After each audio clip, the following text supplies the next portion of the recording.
সব গৌৰৱ গগৈৰ গোটেই কথাটো চাৰ্জশ্বিট দিব কি হেৰি আছে কি কথা নাই সেইটোতো আমাৰ ন্যায়পালিকা বা কাৰ্যপালিকাৰ যি আছে সেইখিনি হ'ব কিন্তু মই কথাটো এতিয়াও ভাবি আচৰিত হওঁ যে মোৰ বিশ্বাসেই নহয় সেইটো আচলতে যে গৌৰৱ গগৈৰ গোটেই পৰিবাৰৰ সন্তান পৰিবাৰ গোটেই যে বিদেশী নাগৰিক সেই কথাটো গৌৰৱ গগৈ চালে তেওঁ যেতিয়া আমাক নীতি শিক্ষা দিয়ে অসমক ভাল পাব লাগিব আমি অসমীয়া আমি ভাৰতীয় সেই কথাটো মানে বিশ্বাস নহয় যে গৌৰৱ গগৈৰ সন্তান গৌৰৱ গগৈ পৰিবাৰ বিদেশী নাগৰিক সেইটো বিশ্বাস নহয় প্ৰথমতে তেওঁ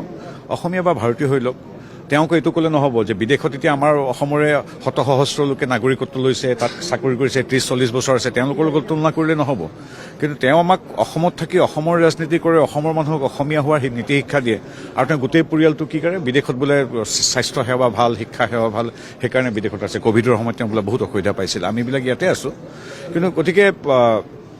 বিশ্বাস নহয় কথাটো যে আৰু তেওঁ সহধৰ্মিনী বা তেখেতৰ কি আছে কি নাই বৈৰী ৰাষ্ট্ৰৰ লগত কিমান দূৰ সম্পৰ্ক সঁচাকৈ তেওঁ গৈছে নেকি সঁচাকৈ তেওঁ পৰিবাৰ গৈছে নেকি এই কথাবিলাক চাৰ্জশ্বিটত ওলাব কিন্তু এতিয়া গৌৰৱ গগৈৰ কথা আচলতে আমিহে প্ৰাসংগিক কৰি তুলিছোঁ এতিয়া মই অলপ পিছতে যোৰহাটলৈ যাম তেওঁ নিজৰ সমষ্টিলৈ বা নিজৰ ৰাজ্যখনলৈ মাহেকত এবাৰ দুবাৰ আহে পাকিস্তান ইংলেণ্ড আমেৰিকা ইত্যাদিত ব্যস্ত ডাঙৰ ডাঙৰ কথাত এতিয়া অলপ পিছতে মই লহপহীয়া তিলিকিয়াম বা আমাৰ কাছৰগাঁৱলৈ যাম কিন্তু প্ৰত্যেক সপ্তাহত মই আহোঁ তেওঁকতো এতিয়া দৰবত দিবলৈ পাবলৈ নাই যোৰহাটত এতিয়া যোৰহাটত প্ৰত্যেক সপ্তাহত আহোঁ মই অলপ পিছতে যোৰহাটলৈ গৈ আছোঁ কাৰণ কোনোবা এজনতো সাংসদ লাগিব কাম কৰিবলৈ আচলতে গোটেই কথাখিনি হেৰিয়াক সুধিলেই হ'ল কলিয়াবৰ 10 বছৰ তেখেত সাংসদ আছিল কাৰণ মই এটা কথা কওঁ যে ফেচবুক ইনষ্টাগ্ৰাম টিভিত বা এনেকৈ কথা কওঁতে ইংৰাজী হিন্দী অসমীয়াত উদাত্ত ভাষণ দিয়া এইবিলাক শুনিবলৈ ভাল কিন্তু